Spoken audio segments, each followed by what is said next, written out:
Why your anxiety never goes away, no matter what you try. Imagine this.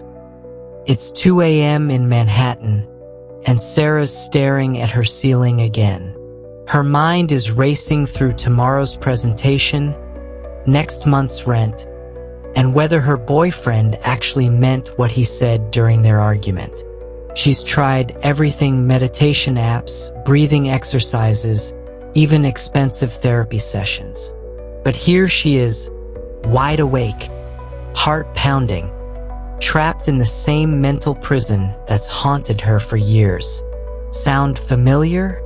If you're watching this video, chances are you know exactly what Sarah's going through. You've probably tried the same solutions too.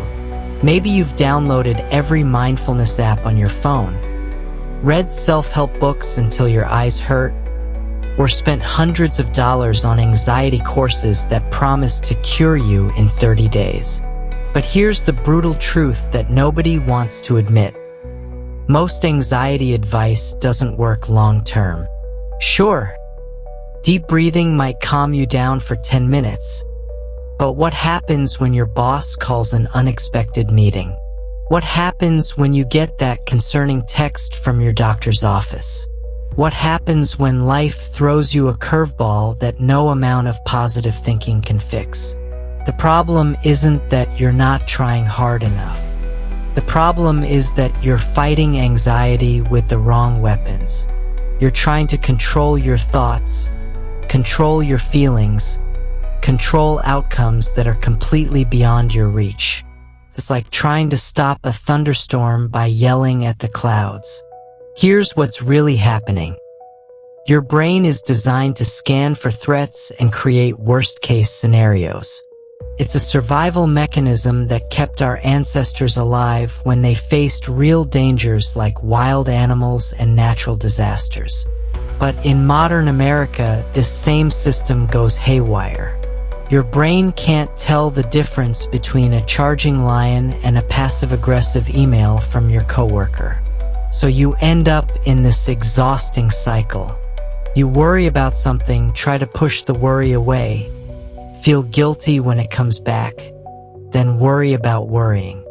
It's like being trapped in a mental hamster wheel that never stops spinning. But what if I told you there's a completely different approach? What if instead of fighting anxiety, you could eliminate it entirely? What if there was a 2,000-year-old technique that could transform every scary situation into something you actually welcome? The ancient Stoics discovered something that modern psychology is just beginning to understand. They found a way to live without fear, not by controlling their circumstances, but by fundamentally changing their relationship with uncertainty itself. This technique is called Amor Fati, and it's about to revolutionize how you think about anxiety forever. Because here's the thing. When you truly understand what the Stoics knew about fate and acceptance, anxiety becomes impossible. Not reduced, not managed, completely eliminated. And unlike every other anxiety solution you've tried, this one actually gets stronger the more life challenges you. 1. The ancient Roman secret that modern psychology missed.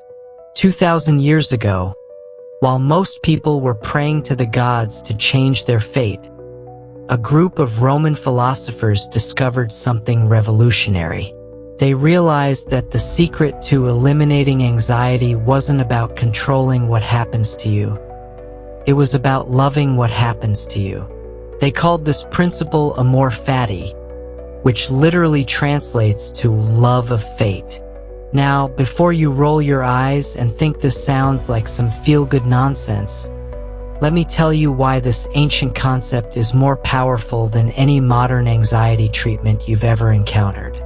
The Stoics weren't armchair philosophers sitting in ivory towers. These were emperors, slaves, and soldiers who faced real hardships: exile, imprisonment, death threats, and political upheaval. Marcus Aurelius wrote his most famous philosophical insights while leading military campaigns on the brutal frontiers of the Roman Empire. Epictetus developed his teachings after years of slavery and physical torture. Seneca navigated the treacherous politics of Nero's court, knowing that one wrong move could mean death. These weren't people living comfortable lives, preaching about positive thinking. They discovered Amor Fati because they had to. When you can't escape your circumstances, when you can't control the chaos around you, you have two choices: be destroyed by it or find a way to thrive within it. The Stoics chose the latter, and what they discovered changed everything. Here's what makes Amor Fati different from every other anxiety solution. It doesn't try to eliminate negative experiences. Instead, it transforms your relationship with them so completely that the concept of negative becomes meaningless. When you truly embrace Amor Fati, you don't just accept what happens, you actively love it, because you understand that every experience, no matter how challenging, is exactly what you need for your growth. Even Friedrich Nietzsche, who famously rejected Stoicism, was so impressed by this concept that he made it central to his own philosophy. He wrote, "My formula for human greatness is Amor Fati, that one wants nothing to be different, not in the future, not in the past, not for all eternity. Not only to endure what is necessary, but to love it." Think about what Nietzsche is saying here. He's not talking about passive resignation or pretending everything is fine. He's talking about a fundamental shift in how you experience reality. When you want nothing to be different, not just accept it, but actually want it exactly as it is, anxiety becomes impossible. Because anxiety is always about wanting something to be different than it is. Let me give you a modern example of how this works. Imagine you're living in Chicago, working at a tech startup that just announced massive layoffs. The normal response is immediate panic. How will I pay rent? What will people think? What if I can't find another job in this economy? Your mind starts spinning through hundreds of worst-case scenarios, each one more terrifying than the last. You spend sleepless nights scrolling through job boards, sending desperate emails to your network, and rehearsing explanations for why you're suddenly unemployed. But someone practicing Amor Fati would have a completely different response. They would look at this layoff and think, "This is exactly what was supposed to happen. I don't know why yet, but I trust that this experience will lead me exactly where I need to go." They wouldn't waste energy fighting reality or creating elaborate plans to control an uncertain future. Instead, they would pour all their energy into making the most of this new situation. This isn't about being naive or pretending that losing your job is fun. It's about understanding that your emotional suffering comes not from the event itself, but from your resistance to the event.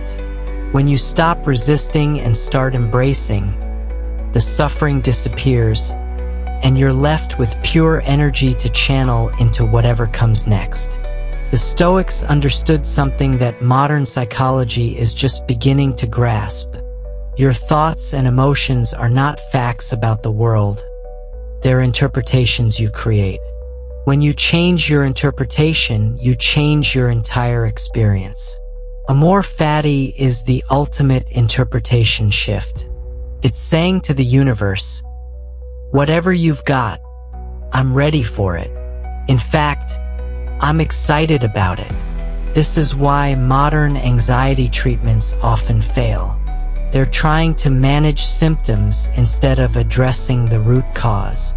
Cognitive behavioral therapy teaches you to challenge negative thoughts, but it still assumes that some thoughts are negative and need to be changed.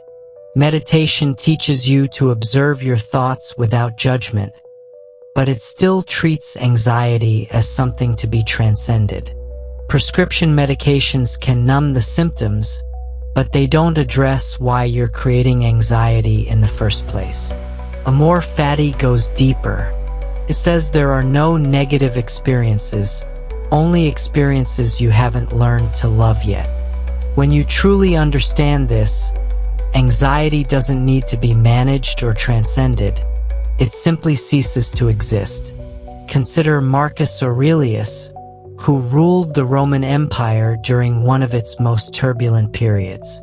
He faced plagues, wars, political betrayals, and the constant threat of assassination. Yet his personal writings reveal a man of remarkable inner peace. How? Because he practiced Amor Fati daily. He wrote, "Accept the things to which fate binds you, and love the people with whom fate brings you together." The Romans who practiced this weren't superhuman. They were regular people who discovered an extraordinary truth. When you align yourself completely with reality as it is, rather than fighting for reality as you wish it were, you tap into a source of strength and peace that no external circumstance can touch. This ancient secret has been hiding in plain sight for 2 millennia, waiting for people brave enough to let go of their need to control everything and bold enough to love whatever fate brings their way. But understanding Amor Fati intellectually is just the beginning. The real transformation happens when life puts you to the test. 2. What happens when everything falls apart at once? Meet David, a 34-year-old marketing manager living in downtown Los Angeles. 3 months ago, his life looked perfect from the outside. He had a corner office with a view of the Hollywood Hills, a Tesla in the company parking garage, and a beautiful apartment in West Hollywood that he loved showing off on Instagram. His girlfriend Emma had been dropping hints about moving in together, and David was secretly shopping for engagement rings at Tiffany & Company during his lunch breaks. Then everything changed in the span of 2 weeks. It started with a routine doctor's appointment. David had been feeling unusually tired lately, struggling to get through his morning workouts and finding himself nodding off during afternoon meetings. So he decided to get a full physical, expecting nothing more than a lecture about getting more sleep. The blood work came back abnormal. More tests followed. Specialist appointments. The words chronic condition and lifelong management started appearing in conversations with his doctor. Nothing life-threatening, but definitely life-changing. The medication alone would cost him hundreds of dollars every month, even with his supposedly excellent insurance coverage. While David was still processing this health news, his company announced a major restructuring. The marketing department was being outsourced to a firm in Austin. Everyone would be laid off by the end of the month. Severance packages were minimal because the company was struggling financially after losing their biggest client. David's dream job, the one he'd worked 60-hour weeks to excel at, the one that had defined his identity for the past 5 years, was disappearing. As if the universe had a cruel sense of timing, Emma chose that exact week to sit him down for the talk. She'd been feeling distant lately, she said. She needed space to figure things out. She'd already found a new apartment across town and would be moving out over the weekend. The engagement ring David had been saving for was still hidden in his sock drawer. A $3,000 reminder of plans that would never happen. So there David sat, in his suddenly too expensive apartment, facing a stack of medical bills, unemployment paperwork, and the echoing silence of a relationship that had just ended. His savings account, which had seemed substantial a month ago, now looked pathetically small against the mountain of challenges ahead. His carefully constructed life had become a house of cards, and someone had just blown on it. This is what I call the perfect storm moment, when life doesn't just hand you one problem, but delivers them all at once like some cosmic joke. Maybe you've been there yourself. Maybe you're there right now. The moment when you realize that all your careful planning, all your safety nets, all your backup plans mean nothing when fate decides to reshuffle the deck completely. Most people respond to this kind of crisis in predictable ways. They panic. They rage at the unfairness of it all. They bargain with the universe, promising to be better people if things just go back to normal. They create elaborate action plans, frantically trying to control every variable, sending out hundreds of job applications, making desperate phone calls to anyone who might help, researching every possible treatment option online until 3 a.m. David did all of this. He spent entire nights lying awake, his mind racing through endless what-if scenarios. What if he couldn't find another job before his savings ran out? What if his health condition got worse and he couldn't afford treatment? What if he had to move back in with his parents in Ohio? What if Emma was already dating someone else? What if everyone at work thought he was a failure? The anxiety was consuming him from the inside out, creating a constant knot in his stomach that no amount of antacids could touch. But here's what's fascinating about these perfect storm moments. They reveal something crucial about how we've been living our lives. David's anxiety wasn't really about losing his job or his health problems or his breakup. His anxiety was about losing control of the story he'd been telling himself about who he was and where his life was heading. See, David had built his entire identity around being the successful guy who had it all figured out. His job title, his relationship status, his health, his financial security, these weren't just circumstances in his life, they were the foundation of his self-worth. When they all crumbled simultaneously, he didn't just lose his external circumstances. He lost his sense of self. This is why perfect storm moments are so devastating for most people. We don't just fear the practical consequences of our problems. We fear the psychological consequences. We fear discovering that we're not who we thought we were. We fear finding out that we're not as strong, as smart, as prepared as we believed. We fear that maybe we don't deserve the good things we had, and this crisis is just the universe correcting some cosmic mistake. But here's where the story gets interesting. What if David's perfect storm wasn't a catastrophe at all? What if it was exactly what he needed to discover something far more valuable than anything he'd lost? The Stoics had a radical perspective on moments like these. They believed that the universe doesn't make mistakes. Every challenge, every setback, every moment when everything falls apart is precisely calibrated to teach you something you couldn't learn any other way. Marcus Aurelius wrote, "The universe is change. Our life is what our thoughts make it." He understood that external circumstances are just raw material. What matters is how you interpret and respond to them. From a Stoic perspective, David's perfect storm was actually a perfect opportunity. His job loss was a chance to discover what he really wanted to do with his career, freed from the golden handcuffs of a paycheck that kept him trapped in work he didn't love. His health diagnosis was an invitation to take better care of himself and appreciate the body he'd been taking for granted. His breakup was a gift that saved him from marrying someone who wasn't truly committed to weathering life storms together. But recognizing these opportunities requires a fundamental shift in how you view adversity. It requires understanding that life isn't happening to you. It's happening for you. Every challenge is perfectly designed to help you grow into the person you're meant to become.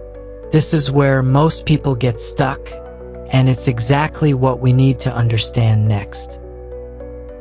3. Why your brain makes every problem feel like the end of the world.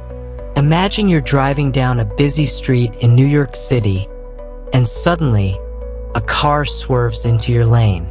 You slam on the brakes, heart racing, adrenaline pumping. Your mind immediately conjures up the worst-case scenarios. A car accident, injury, the hassle of dealing with insurance, rising medical bills, or even worse, losing your ability to work. This reaction is not just a random occurrence. It's a deeply ingrained survival instinct that has been honed over thousands of years of evolution. This intense reaction to perceived threats is hardwired into our brains. Psychologists explain that our minds are designed to focus on negative experiences because, historically, being overly cautious kept our ancestors alive. If they encountered a predator or any form of danger, those who were hyper-aware of potential threats were more likely to survive and pass on their genes. Fast forward to today, and you have a brain that's still wired to react more strongly to negative stimuli than positive ones. This is known as the negativity bias. But what does this mean for you in your everyday life? It means that when a problem arises, be it a missed deadline at work, a disagreement with a partner, or a health scare, your brain is automatically inclined to treat that situation as a catastrophe. Instead of evaluating the issue calmly and rationally, your mind races with anxiety and worst-case scenarios. You begin to feel overwhelmed, as if the weight of the world is pressing down on your shoulders, making every problem feel like the end of the world. This phenomenon is particularly evident during moments of crisis. When everything seems to go wrong, like losing your job, facing health issues, and experiencing personal relationship troubles all at once, your brain goes into overdrive. It struggles to process the chaos, and as a result, it typically resorts to catastrophic thinking. This is where the Stoic philosophy of Amor Fati, loving your fate, becomes incredibly relevant. Let's return to David, our friend from the previous section.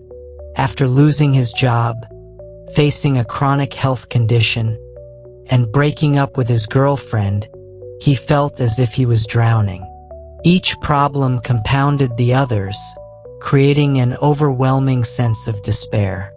Instead of viewing these challenges as separate issues, his brain treated them as a single, insurmountable crisis. The moment he lost one piece of his life, it felt like the entire structure was collapsing. In times like these, we often spiral into a cycle of anxiety. We start asking ourselves unproductive questions. What if I can't find another job? What if I never feel healthy again? What if I end up alone forever? These questions feed into our anxiety, making us feel even more powerless. The Stoics understood this mechanism well. They recognized that the mind's tendency to catastrophize was one of the greatest sources of suffering. So, how can we break free from this cycle of catastrophic thinking? The Stoics would suggest that we begin by recognizing our thoughts for what they are: interpretations of reality, not reality itself. Just because your brain is racing with negative scenarios doesn't mean those scenarios are likely or even possible. The key is to step back and observe your thoughts without getting swept away by them. For example, instead of immediately jumping to, "What if I can't find another job?" David could practice reframing his thoughts. He could ask himself, "What skills do I have? What opportunities might this layoff open up for me?" By shifting the focus from fear to possibility, he begins to take control of the narrative instead of letting it control him. This is a core tenet of Stoic philosophy. While you cannot control external events, you can control your responses to them. Another powerful tool is to practice gratitude, even in difficult times. When David reflects on his situation, he can acknowledge the stability he once had and the valuable skills he developed in his previous job. He can also appreciate the time he now has to focus on his health. This doesn't mean dismissing his problems. Instead, it's about finding balance. Gratitude helps to counteract the negativity bias by allowing positive experiences to occupy space in his mind alongside the challenges. Moreover, the Stoics emphasized the importance of distinguishing between what is within our control and what is not. This is known as the dichotomy of control. For David, he can control how he responds to his job loss, how diligently he manages his health condition, and how he seeks to rebuild his relationship with Emma. However, he cannot control the economy, his employer's decisions, or Emma's feelings. Understanding this distinction can significantly reduce anxiety because it allows you to focus your energy on what truly matters, actions within your control. Finally, it's essential to remind yourself that experiencing problems and setbacks is part of the human experience. Everyone faces challenges. It's how we respond to them that defines our character. The Stoics viewed adversity as a teacher. They believed that challenges were opportunities to develop resilience, virtue, and wisdom. By adopting this perspective, you can begin to see problems not as life-threatening calamities, but as necessary steps in your journey.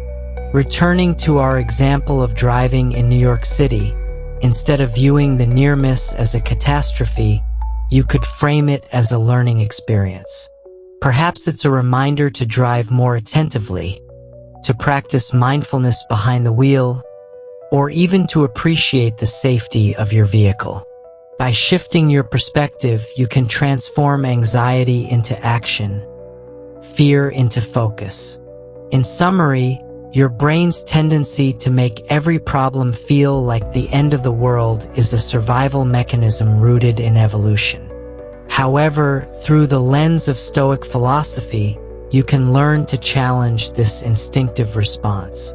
By recognizing your thoughts as interpretations, practicing gratitude, focusing on what you can control, and viewing challenges as opportunities for growth, you can break free from the cycle of anxiety and embrace life as it comes. 4. The control trap that keeps you awake at night.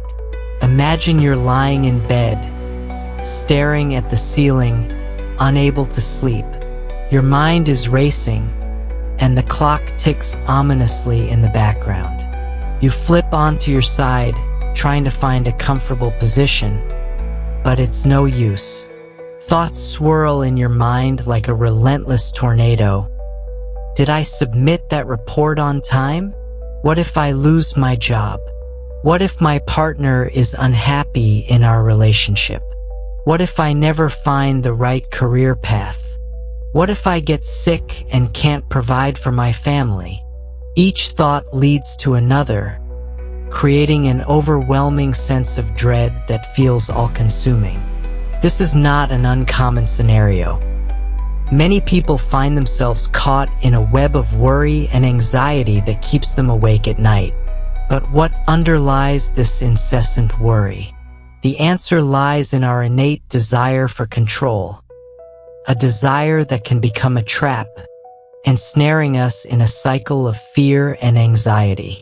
At its core, the need for control is a natural human instinct. It stems from our evolutionary history. In ancient times, our ancestors needed to exert control over their surroundings to survive. If they could control their environment, Finding food, avoiding predators, and ensuring safety, they stood a better chance of survival. Fast forward to today, and while our lives may not hinge on hunting and gathering, the instinct to control remains deeply embedded in our psyche. However, the modern world is inherently unpredictable and chaotic. You can plan for a stable job, a loving relationship, and good health, but life has a way of throwing curveballs. When unexpected events occur, and we feel powerless to control them, anxiety often takes hold. This is where the control trap comes into play. When faced with uncertainty, we attempt to exert control over every aspect of our lives, thinking that if we can just manage everything perfectly, we can prevent bad outcomes. But this desire for control often backfires. The more we try to control situations that are inherently uncontrollable, the more anxious we become. It's a vicious cycle. Take David, for example, our friend from the previous sections. After losing his job, grappling with a chronic health condition, and dealing with a breakup, he found himself trapped in this control trap. He became obsessed with sending out resumes, networking, and researching every possible job opportunity. He tried to control his health by meticulously tracking his symptoms and stressing over every little ache and pain. He even attempted to control his relationship with Emma by bombarding her with messages, pleading for another chance, and trying to manipulate the situation to bring her back. This frantic need for control only amplified David's anxiety. He felt like he was running on a treadmill, putting in all this effort but getting nowhere. Each time he faced an obstacle, he pushed harder, trying to wrestle the universe into submission. But the more he tried to control everything, the more he felt like he was losing grip on his life.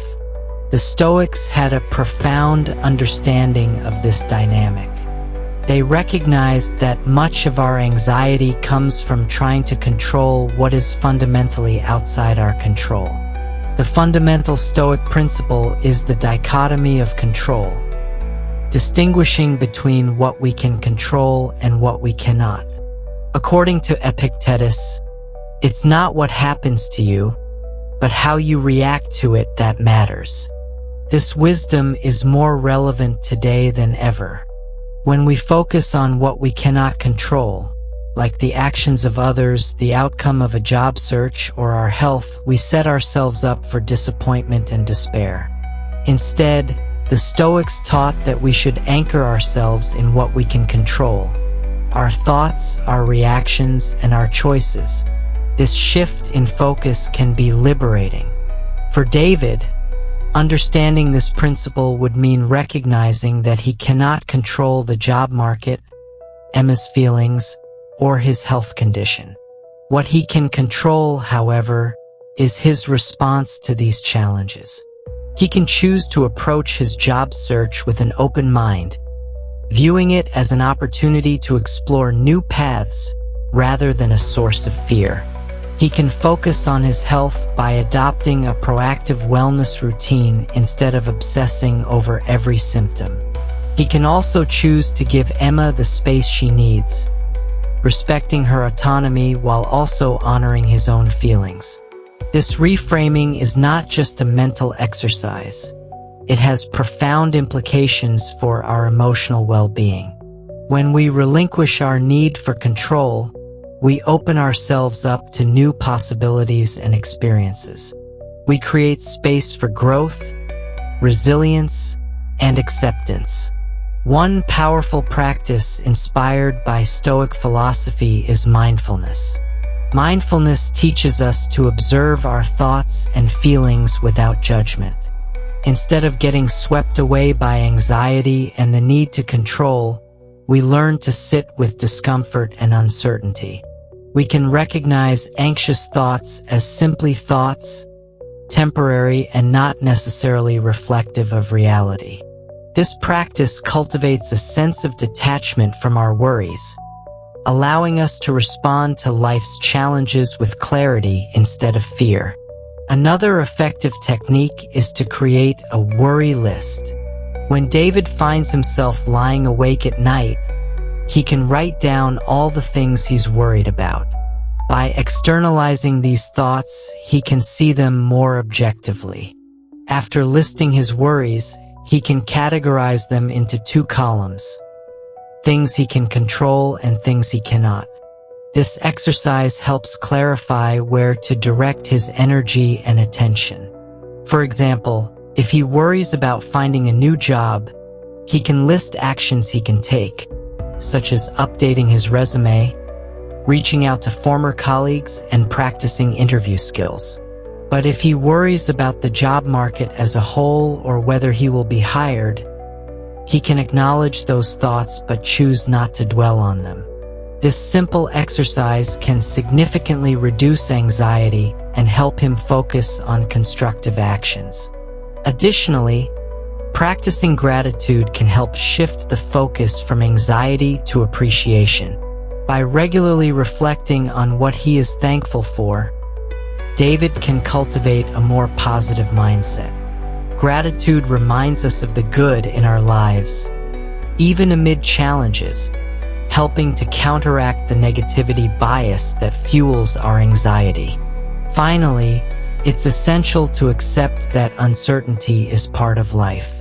The Stoics taught that the only thing we can be certain of is that life will be unpredictable. Embracing this uncertainty allows us to release our grip on the need for control. Instead of fearing the unknown, we can learn to welcome it, recognizing that it is a natural part of the human experience.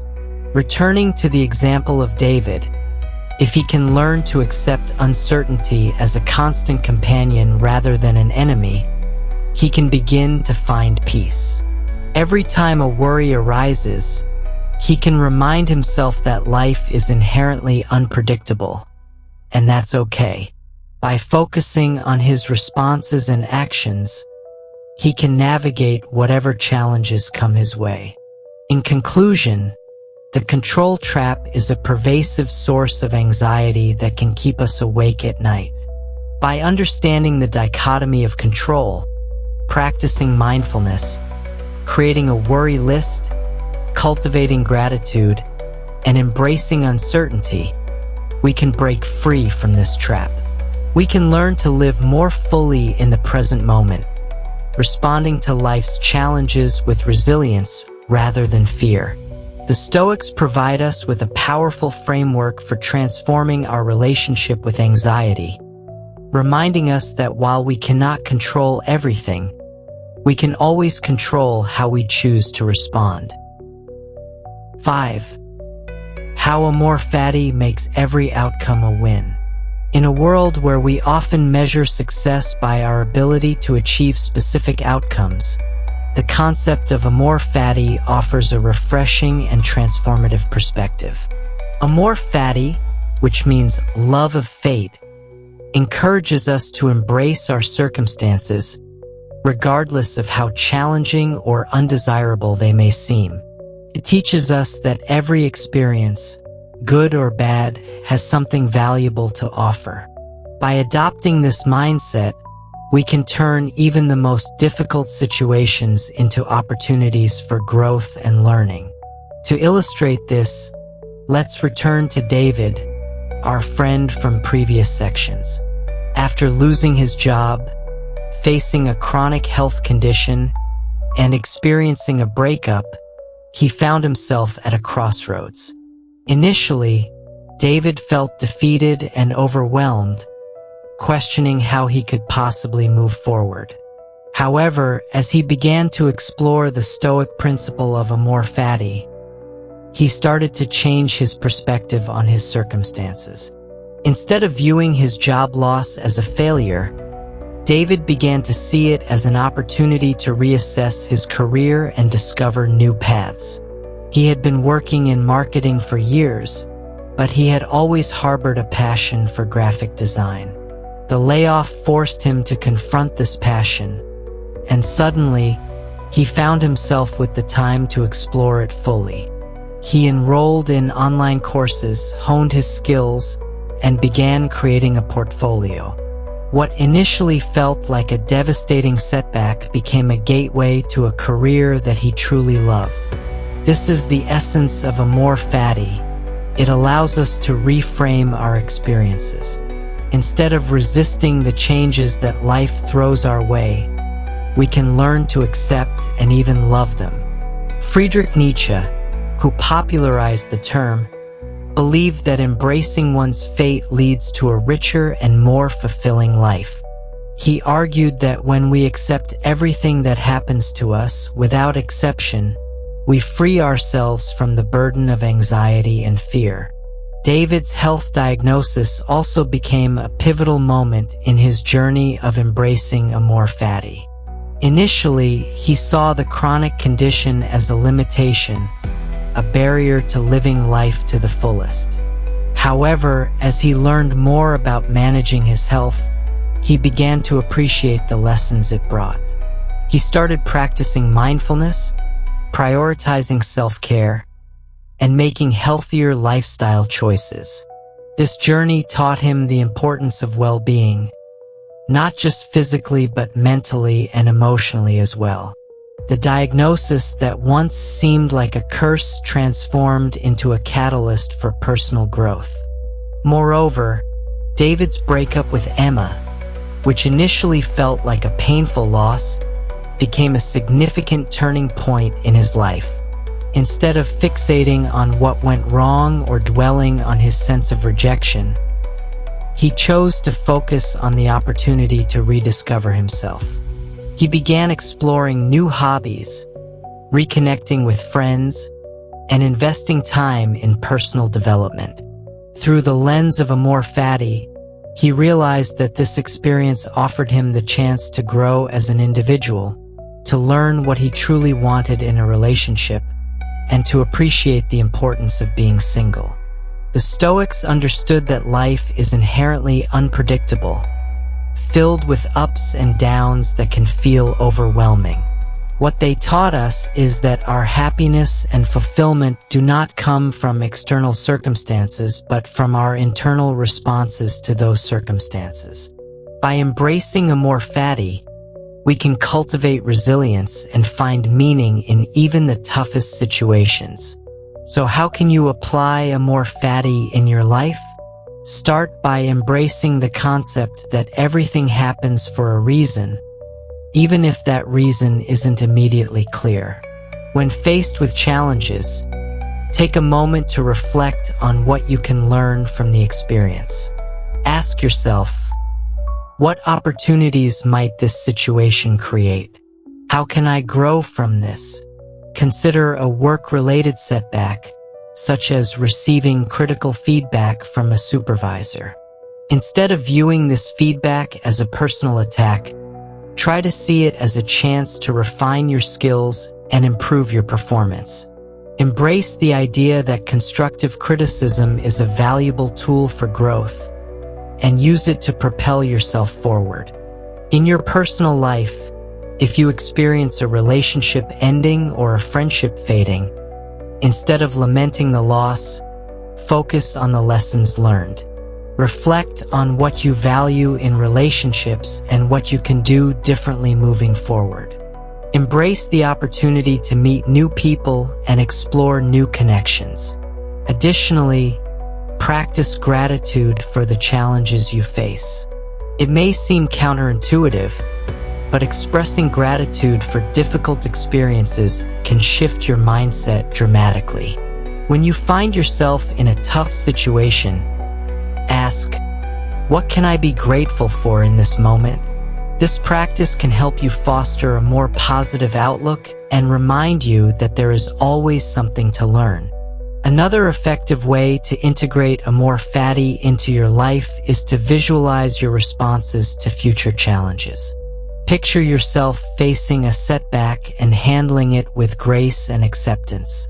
Imagine how it would feel to embrace the situation, to let go of resistance, and to trust that everything will work out as it should. Visualization can help prepare your mind for real-life scenarios, making it easier to respond positively when challenges arise. The power of Amor Fati lies in its ability to transform our relationship with fate. It encourages us to stop fighting against the current and instead learn to swim with it. This doesn't mean we become passive or complacent. Rather, it empowers us to take action within the context of our circumstances. When we accept what we cannot change, we free ourselves to focus on what we can influence. As David continued to embrace Amor Fati, he found that his anxiety began to diminish. He realized that by loving his fate, both the good and the bad, he could approach life with a sense of curiosity rather than fear. Each obstacle became an opportunity for growth, and each setback became a stepping stone toward a more fulfilling life. In conclusion, Amor Fati teaches us to love our fate and embrace every experience as an integral part of our journey. By reframing our challenges, practicing gratitude, and focusing on our responses, we can transform even the most difficult situations into wins.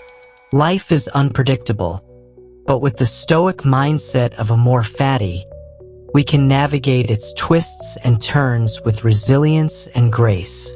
Embrace your fate, and you'll find that every outcome is a chance to grow, learn, and thrive. Why you'll never fear the future again. As we wrap up this exploration of Stoic philosophy and the transformative power of Amor Fati, it's essential to reflect on how these ancient teachings can reshape our relationship with the future. Life is inherently unpredictable. We can't foresee the challenges that lie ahead. However, what we can control is our response to those challenges. This is where the wisdom of the Stoics shines brightly. When we embrace the mindset of Amor Fati, we stop viewing the future as a source of anxiety and fear. Instead, we begin to see it as a canvas filled with potential. Every twist and turn, every setback and success becomes a brushstroke in the masterpiece of our lives. This perspective empowers us to approach the unknown with curiosity rather than dread. Consider the journey of our friend David. He faced what felt like the perfect storm of difficulties: job loss, health challenges, and a painful breakup. Initially, these events seemed catastrophic, leading him into a spiral of anxiety and despair. Yet, as he began to practice Amor Fati, his perspective shifted. He learned to embrace each experience, finding opportunities for growth and self-discovery within the chaos. The very things he feared turned into stepping stones that led him to a more fulfilling and authentic life.